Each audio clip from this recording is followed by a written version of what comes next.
안녕하세요. 입시연구소 길 김학수 소장입니다. 오늘은 2023학년도 입시, 그러니까 고2죠. 자연계열 편에 대해서 살펴보도록 하겠습니다.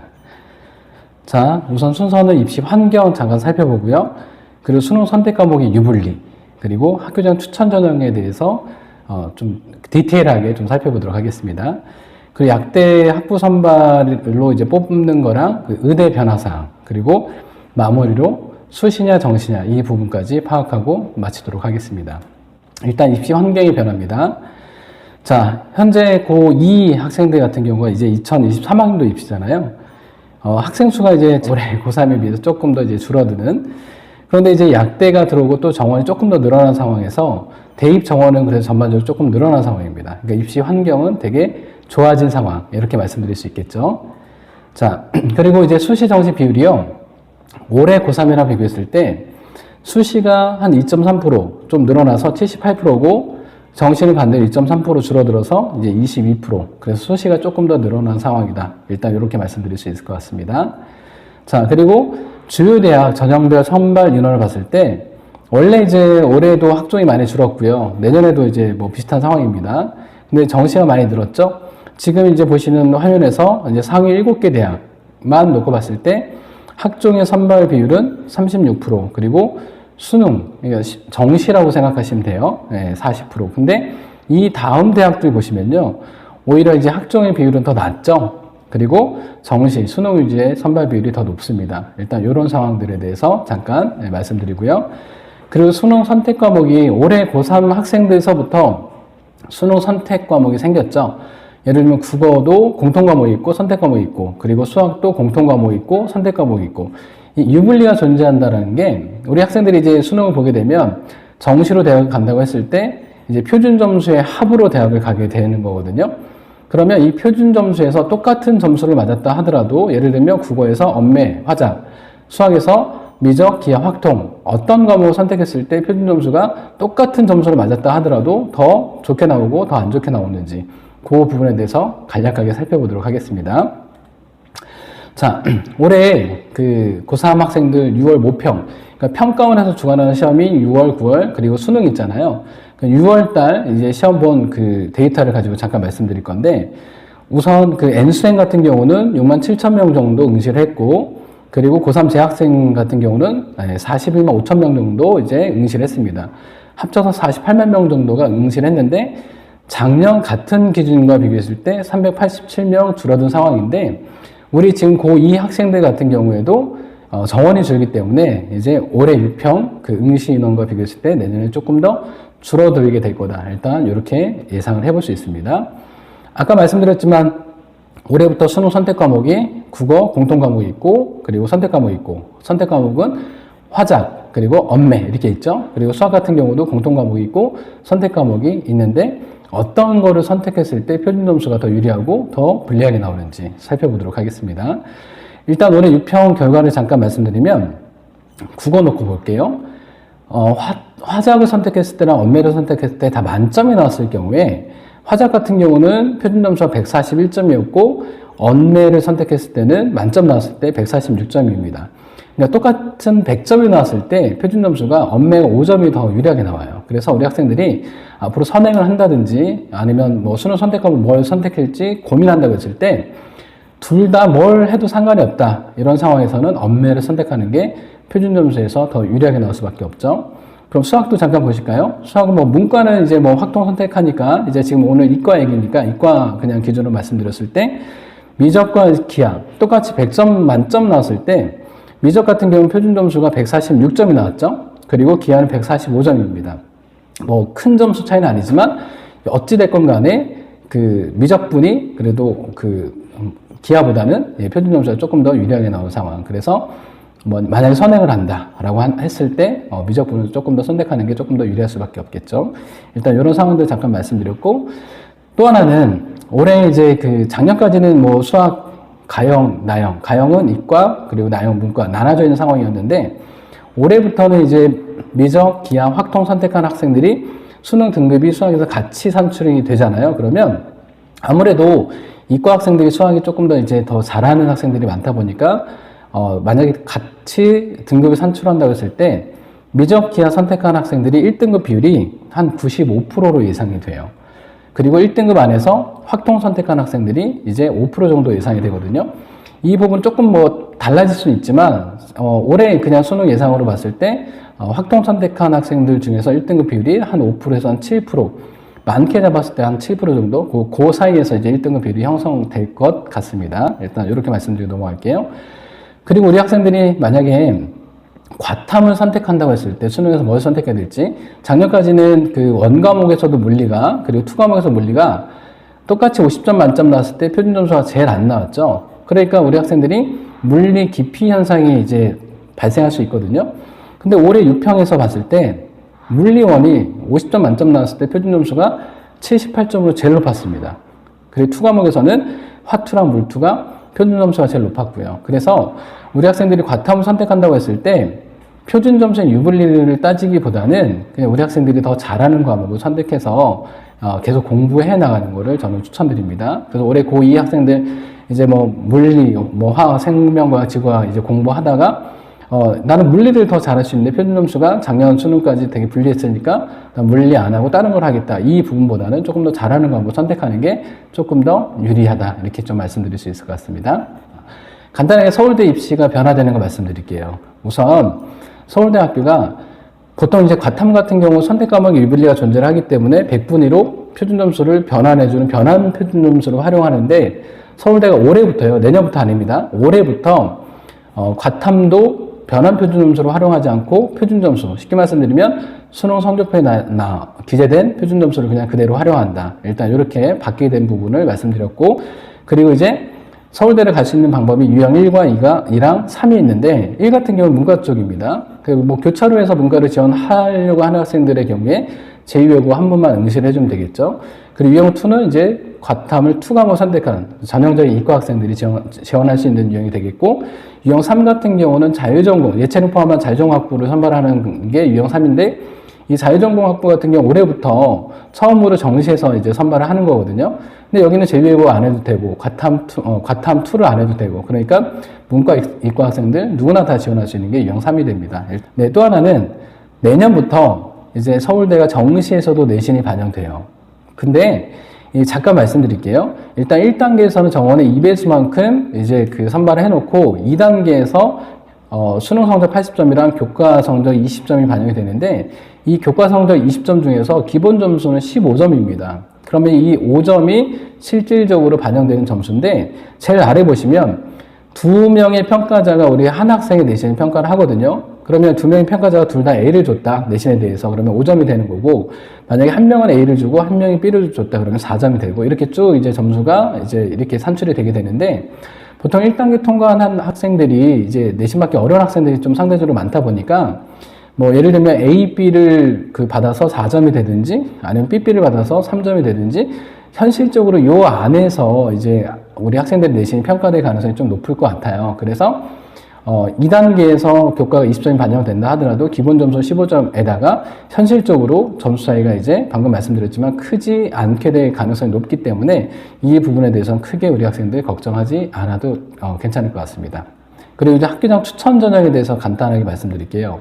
이 학교장 추천 전형은 올해부터 선발 인원이 되게 많아지거든요. 그러니까 우리 학생들이 내신이 안 좋다고 해서 학교장 추천 전형을 그냥 버리기보다는 끝까지 관심 있게 보는 게 일단 중요한데, 이 특징에 대해서 먼저부터 좀 살펴볼게요. 일단 선발 인원이 많이 늘어났고, 그 다음에 학교장 추천 전형은 교과 전형 위주로 이제 선발합니다. 그리고 수능 최저학력 기준이 많은 대학에서 수능 최저학력 기준을 적용을 해요. 그리고 우리 학생들이 이제 내신 좋은 아이들이 추천 전형을 받기 때문에 한 학생의 추천 전형을 한 뭐 2개, 3개 쓸 수 있거든요. 받을 수 있거든요. 보통 현실적으로. 그러면 이 학생들이 예를 들면 3개를 추천을 받아서 예를 들면 추천 전형을 합격을 했다 그러면 3개가 중복 합격이 되게 되면 제일 좋은 학교를 선택해서 빠져나가겠죠. 그러면 충원율이 되게 많이 발생을 해요. 그래서 최초 합격이 안 된다 하더라도 추가 합격까지 기대해 볼 수 있는 그런 전형입니다. 그리고 내신의 수능 최저학력 기준을 두고 선발하는 대학이 대부분이기 때문에 이제 납치 전형이 되겠죠. 자, 그래서 올해보다도 내년에 이제 학교장 추천 전형을 선발하는 인원이 더 많아져요. 그래서 일단 그 상위권 대학이랑 그다음 그 다음 대학 보셨을 때 제일 왼쪽 아래 보실까요? 올해보다 내년 총 학교장 추천 전형을 선발하는 인원이 숙대까지 했을 때, 서울대에서부터 숙대까지 했을 때 90명이 증가를 하게 됩니다. 많이 늘어나죠? 그러니까 우리 학생들 끝까지 놓지 마시고요. 그리고 이제 대부분 수능 최저학력 기준을 적용한다라는 거, 일단 요 제가 보여드리는 PPT 보시면 참고하실 수 있을 것 같습니다. 자, 왜 내신이 조금 약하더라도 끝까지 포기하지 말고 학교장 추천 전형을 관심 있게 봐라. 왜 제가 이런 말씀 드렸냐면, 재작년에 중앙대 잠깐 사례를 한번 말씀드려 볼게요. 자, 수학과 놓고 봤을 때 경쟁률이 8.9대 1입니다. 뭐 작년까지는 중앙대가 교과전을 뽑았는데 올해부터는 추천 전형으로 바뀌거든요. 그렇다고 선발 방식이 크게 뭐 바뀌는 건 아닙니다. 자, 그래서 수학과가 경쟁률이 8.9대 1이었고, 그 다음에 수능 최저학력 기준을 충족한 학생들만의 경쟁률이 3.6대 1이었습니다. 많이 내려가죠. 그리고 또 추가 합격이 발생했습니다. 수학과 같은 경우에 작년에 정원에 250%. 자, 그랬더니 수능 최저 충족했고, 그리고 추가 합격까지 이제 다 아이들 다 빠져나간 애들까지 고려를 해보니까 최종 실질 경쟁률이 1대 1입니다. 이게 무슨 말씀이냐면 지원한 학생들이 모두 합격했다는 얘기입니다. 그러니까 내신이 얼마가 됐건 간에 지원하는 학생들이 모두 합격한 이런 사례들이 올해는 더 많아질 겁니다. 내년에 더 많아질 거예요. 왜냐하면 인원이 더 많이 늘었기 때문에 상위권 대학으로 빠져나가는 애들이 더 많아질 수밖에 없겠죠. 이런 특징들 꼭 우리 학생들 눈여겨봤으면 좋겠습니다. 자, 그리고 간단하게 학생부 종합전형에 대해서 잠깐 말씀드릴게요. 학생부 종합전형이 이제 변화되는 부분을 크게 제가 5가지를 뽑아봤거든요. 정원 변화, 수능 최저학력 기준 변화, 그 다음에 학교장 추천 전형을 받는 학생들 중에 학종으로 중복 지원을 허용해 준 그런 대학들이 또 있습니다. 그리고 면접이 없었는데 면접 시기가 수능 후로 갔다. 뭐 이런 부분들. 그리고 합격자 고교 유형이 학종마다 조금씩 다르다. 그럼 이 5가지 잠깐 살펴보면, 일단 학종이 예를 들면 고대 잠깐 보실게요. 올해 이제 선발하는 인원이 689명인데 내년에는 665명이 조금 줄어요. 줄게 되면 아무래도 경쟁률이 올라가서 입결이 상승할 수 있겠죠. 그래서 정원 변화 일단 기억하셔야 되고요. 그리고 이제 그 성균관대 기준으로 그 수능 최저학력 기준 잠깐 말씀드릴게요.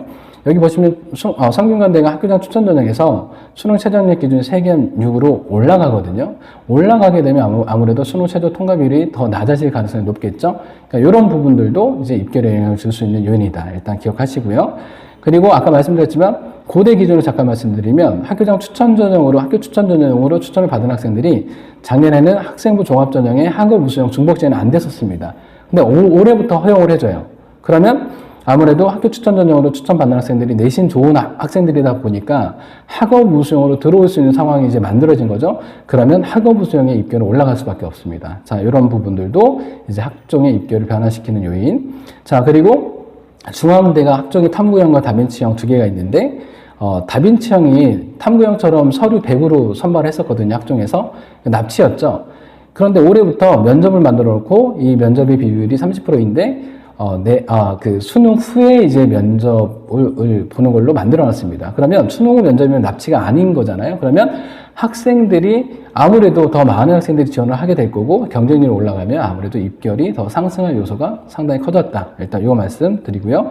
그리고 이제 앞으로 우리 학생들이 학종에서 선발되는 고등학교 유형을 놓고 봤을 때 그냥 전체 통으로 문과이과 합쳐진 그런 유형을 보기보다는 조금 더 디테일하게, 그럼 이과 애들만 놓고 봤을 때 일반고랑 뭐 자사고, 예를 들면 과거 영재학교 비율이 어떻게 됐는지. 자, 고대만 놓고 보셔도 전체로 봤을 때보다 이제 이과 추정했을 때 일반고의 비율이 좀 높고 자사고 비율이 좀 높고 과거 영재학교 비율도 좀 높아졌죠. 이유는 외고 국제고를 빼고 봐야 되는 거니까. 자, 그래서 합격자 국어 유형도 보시면서 일반고 또는 자사고 또는 과거 영재학교 비율이 얼마만큼 되는지 참고하시는 것도 되게 중요한 요소입니다. 자, 이제 약대 학부 선발, 그 다음에 의대 짧게 말씀드리고 마무리하려고 합니다. 자, 약대가 올해보다 내년에 교과 전형의 비중이 더 높아져요. 그리고 반대로 학종의 비중이 좀 낮아집니다. 일단 이런 특징들 꼭 기억하셨으면 좋겠고요. 그리고 각 대학별로 약대를 수시로 많이 뽑냐, 정시로 많이 뽑냐, 이 부분도 체크를 해놨거든요. 자, 오른쪽 가장 끝에 보시면 정시에 뽑는 비율을 만들어 놨는데, 빨간색으로 칠해진 부분들이 정시로 뽑는 비율이 50%가 넘어가는. 그래서 예를 들면 단대 천안 이런 쪽이랑 아니면 순천대 정시로 뽑는 비율이 높죠. 일단 이런 부분들도 우리 학생들이 꼭 눈여겨봐야 되는 그런 부분 중에 하나입니다. 자, 그리고 의대 같은 경우는 의대가 이제 보통 이제 수시로 선발하는 비율이 다른 이 대학들보다 수시로 선발하는 비율이 좀 높습니다. 그래서 내년에 의대는 수시로 뽑는 비율이 62%, 정시로 뽑는 비율이 38%, 그래서 수시 비율이 좀 높다라는 거 일단 기억하시고요. 자, 그리고 이제 각 전형별로 봤을 때 교과 전형 뽑는 비율이 올해보다 내년 더 많이 늘어납니다. 64명.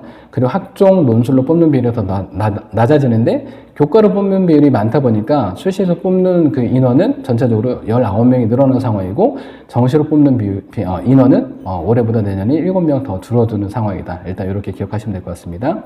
그리고 각 대학별로 그러면 학생부 종합전형에서 얼마만큼 인원이 변화가 되는지, 서울대는 이제 올해보다 내년이 10명 더 줄어들게 되고, 이런 부분들도 우리 학생들이 대학을 정했으면 체크해야 될 요소 중에 하나입니다. 자, 그리고 의예과에서 좀 주요 변경사항을 보면 성균관대가 논술에서 의대를 안 뽑았거든요. 근데 내년부터 논술에서 5명을 의대를 선발하고, 그리고 경희대 같은 경우가 이제 학종에서 이제 수능 최저학력 기준 의예과 3개합 4로 뒀는데 내년에 폐지를 하게 됩니다. 이런 부분도 크게 달라지는 부분입니다.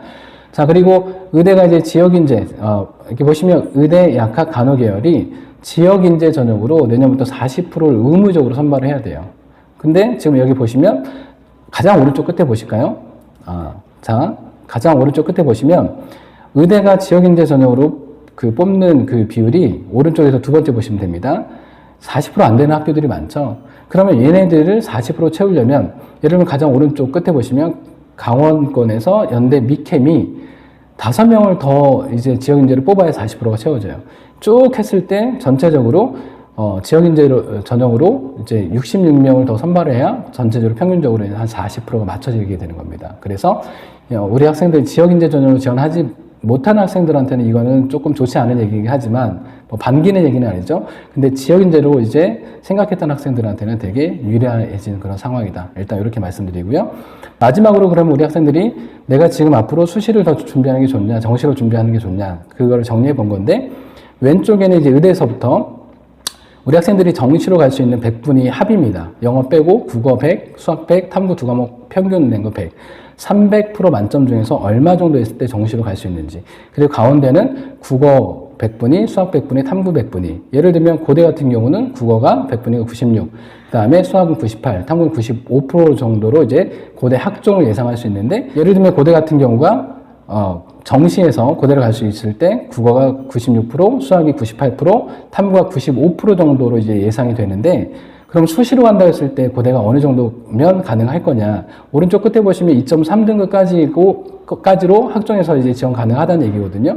근데 괄호해놓고 2.5면 내신 받기 조금 어려운 학교의 일반고 기준으로 했을 때 한 2.5등급 정도면 고대 학종이 가능하거든요. 이게 특목자사고를 제외한 겁니다. 일반고 기준입니다. 그러면 내가 현재 나오고 있는 모의고사 성적이랑 그리고 내신이랑 비교했을 때 내가 어떤 쪽에 더 비중을 두고 더 준비를 하면 되는지, 이거를 판단하시면 될 것 같습니다. 네, 제가 준비한 부분은 여기까지입니다. 네, 고맙습니다.